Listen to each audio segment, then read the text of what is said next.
કેવું થયું, એક રાતનો ઉપદેશ લીધો ને એટલે આને સારું રિએક્શન આવ્યું કે હું પરમાત્માના પદને પામી ગયો. માહિતી જ્ઞાન કહેવાય. આને શું કહેવાય? માહિતી. આજ ગોટલું વાયુ હોય તરત ઉગે. કેટલું સિંચન કરવું પડે. આજ તું પાણી તારા હારે જઈ હોય તરત આવું થવાય.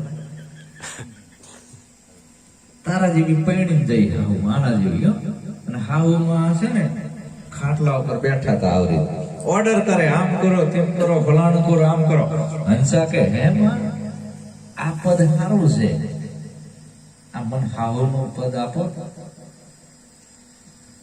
હાવુને એમ થયું કે હંસા હારી ગાંડી લાગે છે, એને હજી ખબર નથી કે હાવ થવા તો નથી, દશા આવે છે. પછી કે બેટા હારું લે આ ગાદી ઉપર બેસી જા તું હાથથી, હું હેઠે બેસી જાઉં, લે આ ચાવી. પણ એટલું કે તું ક્યાં નહીં હાવું?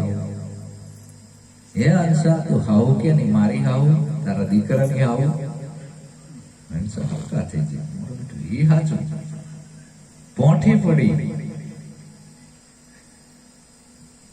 હાવું કે છે બેટા તું હજી પરણીને આવ્યું છું, ડાયરેક્ટ હાવું ના થવાય. તો શું કરવું પડે કે તમે બે ધણી ધણિયાણી રાગ રાખીને રો, બે નું એક મન થાય અને બે નો ઘરવા હારો હાલે. અને 12 મહિના પછી તારે પેટે વધાણ રહે અને પછી તારે 9 મહિના પછી દીકરાનો જન્મ થાય. અને દીકરો 10, 12, 13, 21, 22, 23, 24, 26 વરાનો થાય. પછી એના માંગા આવે, લગ્ન થાય, પરણીને ઘરે આવે, પછી તું હાવ થાય. ઓહો કે આટલા બધા વરા? હા, અને એમનામ હાવ થવાય? આજ કે હું એક રાતમાં ગુરુનો ગુરુ થઈ ગયો. આ તો તને રિએક્શન આવ્યું. પાણી છે નક્ષત્રનો વરસાદ વરસી રહ્યો છે, પણ જેવું પાત્ર એવો ઉગાવો થાય. ખારા જળમાં પડે તો ખારું થાય ને, ખારા જળમાં ખારું, મીઠા જળમાં મીઠું, ગંગા જળમાં ગંગા સરીખું. વાંસમાં પડે તો કપૂર બને, સાપના મુખમાં પડે વિષ બને.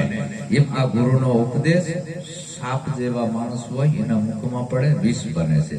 રિએક્શન આવ્યું. વાંસમાં પડે તો કપૂર માળા જેવો થયો, કોઈ નમતો જ નથી. પૃથ્વીમાં પડ્યું તો કાદવ થયો. હું ખાતોય નથી, પીતોય નથી. ના તો મટન ખાવાનું ચાલુ કર્યું, આને તો દારૂ પીવાનું ચાલુ કર્યું કે હું ચા પીવું છું. જો કાદવ થયો ઉપદેશ. પૃથ્વીમાં પડ્યું કાદવ થયું. ગંગા જળમાં પડ્યું તો ગંગા સરીખું. અને માછલી અતિ નાની એવી છીપ એના અંદર પડ્યું તો મોટું બિંદુ સ્વરૂપે મોતી બન્યું. સાચું, એ મોતી એવું બન્યું કે ગમે એટલા ઘા મારો તો તૂટે નહીં. એમ સાધક છે એ છીપ છે. સ્વાતિનું બુંદ એ ગુરુનો ઉપદેશ છે. એ ગુરુનો ઉપદેશ સાધકે ઝીલી લીધો. ઝીલી તળિયે બેસી ગયો, મૌન થઈ ગયો, બોલતો નથી. ઉન્મૂન અવસ્થા આવી તો ઉન્મૂનીય ઓળખાય છે સુહાગીલા. એવી ઉન્મૂન અવસ્થા આવી કે હવે આ મારે કેને કેવું? કઈ એકાય એવી વસ્તુ નથી. અનુભૂતિ કરી, અને એ અનુભૂતિ કરી એટલે એનામાં નિષ્ઠા બંધાણી. બ્રહ્મનિષ્ઠ. અત્યારે હાલ મને કોઈ ડગાઈ શકે? બ્રહ્મનિષ્ઠ, નિષ્ઠા બંધાણી. ગમે એવો આવે, બ્રહ્માદિક આવીને લીએ પરીક્ષા તો માયલું ડગે નહીં મન. હું કહી દઉં કામ ના હોય, આમ જ છે વાત. અનિષ્ઠા બ્રહ્મનિષ્ઠ કીધો આને. ગુરુ બ્રહ્મનિષ્ઠ હોવો જોઈએ. શ્રોત્રિય નહીં હોય તો ચાલશે. શ્રોત્રિય એટલે શ્રોતા વાળું જ્ઞાન, શાસ્ત્રોનું વાંચેલું, શીખેલું, સાંભળેલું. નિષ્ઠા વાળો ગુરુ હોવું જોઈએ. ડગે નહીં, અડગ મન કોઈ દી. ને કે હું ડગી જાઉં તમારી શું હાલત થાય? કાલજમાં દશામાં એ જતો હોય, બાપુ આ શું કરો છો? કાલ રામાપીરના નેજા ચડાવવા જતો હોય, મારા ઘરે ભૂજાવાળી વિયતના મંદિર બનાવું, આના બનાવવાનું, આ પથ્થર પૂજાવું ઘરે, અને વાતો મોટી આત્મા ની કરું, આત્મા ઓળખતો આવે. સીનો ગુરુ છું ભલામણા. આ બધું કાઢ નાખી દે ઉકેડામાં તો સાચું. આ તો બોલતું જ આવું છે, આત્માની વાત કરવી છે, મંદિરે બનાવવા છે, આશ્રમે બનાવવા છે, સીના બનાવો, મંદિર બાંધીને માયા વધારી લઈ જશે જેમાં રાજા કડવો ભગત કે ઊંડા દાટીને એના માથે મૂકજો મોટા પાણા, જગતમાં પાખંડ વાળા પૂજાણા, હાચા જતી સતી હંતાણા. હું નથી કહેતો, સંતો કે છે ને હાચા જતી સતી હંતાણા. આવું જે ધંધા કરે છે એને એકને સંત કહેવાય નહીં. ધર્મ હિન્દુય નથી ને મુસલમાનય નથી, ધર્મ ખ્રિસ્તીય નથી, પારસીય નથી, યહૂદીય નથી, બૌદ્ધય નથી. ધર્મ હિન્દુય નથી, મુસલમાનય નથી, પારસીય નથી, શીખે નથી, બૌદ્ધય નથી. ધર્મ કયો છે? ઈ ધર્મની ઓળખ કરી લ્યો. જૂના ધર્મ લ્યો જાણી મારા સંતો ભાઈ, આ જૂના ધર્મ લ્યો જાણી.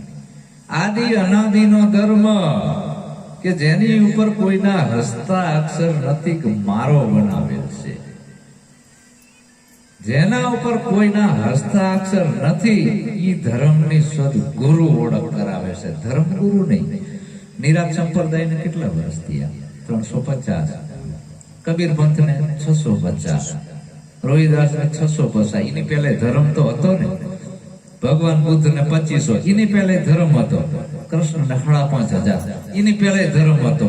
રામ ને હાલો 10 વર્ષ 10,000 વર્ષ, એની પહેલા ધર્મ તો હતો જ ને. એ જૂના ધર્મ ને આબાદ કરીને રાખો. રામો પીર કહે છે મને નથી ભજવો. એ જૂના ધર્મ ને જાણો તમે.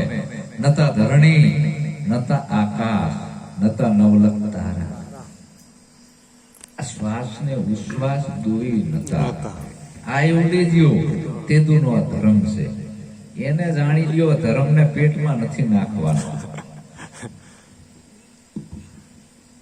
ધર્મ કઈક અલગ વસ્તુ છે, એ જાણવાનું. એ ધર્મ ને જાણી લ્યો તમે તો અહીંયા આ બધા ભેદ મૂકવાના આયા. અહીંયા ભેદ નથી ઊંચ નીચના, નથી નાતી જાતિનું કામ. હાલો ગુરુના દેશમાં, જો એ દેશમાં જવું હોય તો